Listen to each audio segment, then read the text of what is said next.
Program Tabungan Perumahan Rakyat atau TAPERA yang sudah diperkenalkan pemerintah baru-baru ini mendapat penolakan dari kelas pekerja dan pengusaha. Pemerintah mewajibkan setiap pekerja yang berpenghasilan minimal UMR dan berusia minimal 20 tahun untuk menjadi peserta TAPERA.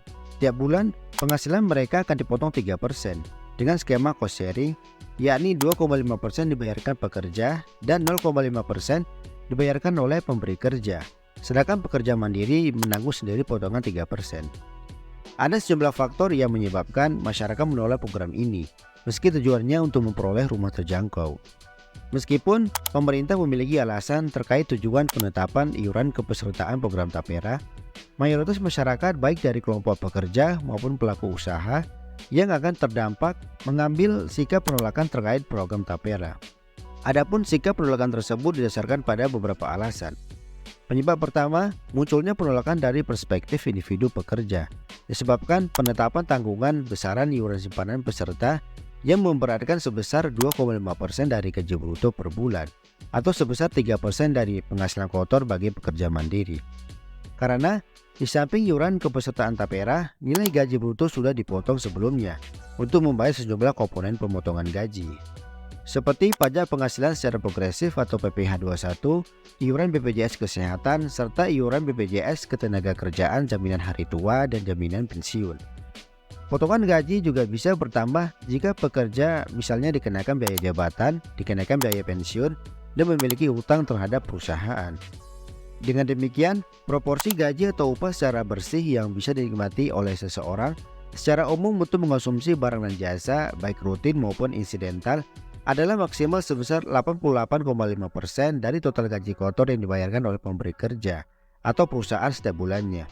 Jika seseorang dengan kriteria karyawan tetap yang memiliki total gaji atau upah kotor sebesar 120 juta setahun atau 10 juta per bulan dan belum menikah serta tanpa tanggungan, maka berdasarkan hasil simulasi perhitungan PPh 21, secara sederhana diperoleh bahwa rata-rata nilai pendapatan bersih per bulan yang ia terima sebelum dan sesudah adanya pengenaan iuran kepesertaan TAPERA adalah masing-masing hanya sebesar 8.650.000 dan setelah potongan iuran TAPERA menjadi 8.442.500, yakni berkurang 237.500 per bulan atau turun sebesar 2,38%. Adanya kewajiban membayar iuran kepesertaan TAPERA tentu akan semakin menurunkan daya beli masyarakat. Yang kedua, dari segi manfaat yang didapatkan tidak begitu menarik bagi para pekerja. Berbeda dengan BPJS yang manfaatnya bisa dinikmati seluruh kelompok peserta. Manfaat utama TAPERA yaitu KPR dengan tingkat bunga yang lebih rendah dari tingkat bunga pasar yang hanya bisa dinikmati kelompok tertentu. Dengan kata lain, TAPERA tidak bersifat universal. Pekerja yang diikutsertakan membayar iuran program TAPERA tidak bisa mencairkan dana simpanan sebelum masa kepesertaan berakhir. Selain itu, pekerja juga tidak mendapatkan imbal hasil dana simpanan TAPERA yang sepadan dengan nilai valuasi ekonominya setelah masa kepesertaan berakhir. Ini belum dihitung dampak inflasi yang menggerus nilai real dari uang yang ditabung.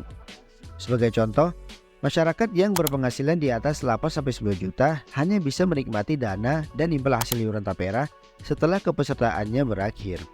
Adapun imbal hasil simpanan dana TAPERA juga relatif lebih rendah dibandingkan instrumen investasi konvensional lainnya seperti saham, reksadana, dan obligasi. TAPERA rencananya akan menginvestasikan dana kelolaan mereka dalam bentuk kontra investasi kolektif yang sama seperti reksadana, sehingga peserta TAPERA akan mendapatkan unit penyertaan yang sesuai dengan potongan gajinya, dibagi dengan nilai aktiva bersih per unit pada saat pencairan. Maka imbal hasil yang didapatkan tentu akan lebih rendah dari rata-rata obligasi negara yang saat ini berkisar di 6,5%. Atau maksimal setara dengan imbal hasil deposito di kisaran 3,5%. Yang ketiga, terdapat kekhawatiran bahwa peserta program TAPERA tidak mendapatkan kembali dana tabungannya secara utuh meskipun masa kepesertaannya sudah berakhir.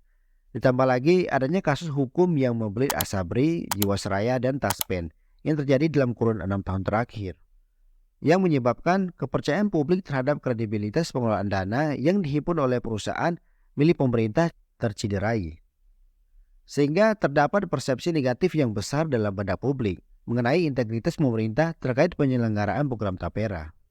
Maka dari itu, penting adanya regulasi tambahan yang mengatur secara detail mekanisme proses pencairan dari tapera untuk meningkatkan kepercayaan publik. Yang keempat, dari perspektif pelaku usaha atau pemberi kerja, kewajiban menanggung beban cost sharing atas iuran kepesertaan program tapera sebesar 0,5% per pekerja setiap bulannya. Tentu akan berimplikasi pada kenaikan biaya bisnis yang signifikan secara nilai ekonomi, terutama bagi perusahaan padat karya. Apalagi, dari perspektif ekonomi keuangan publik, pengenaan iuran tapera cenderung lebih mendekati konsep pengenaan pajak dibandingkan dengan konsep tabungan. Program tapera bertujuan untuk menyediakan rumah yang terjangkau bagi masyarakat. Namun penerapan program ini dengan potongan gaji bulanan membuat banyak pekerja merasa keberatan, terutama karena potongan tersebut menambah beban.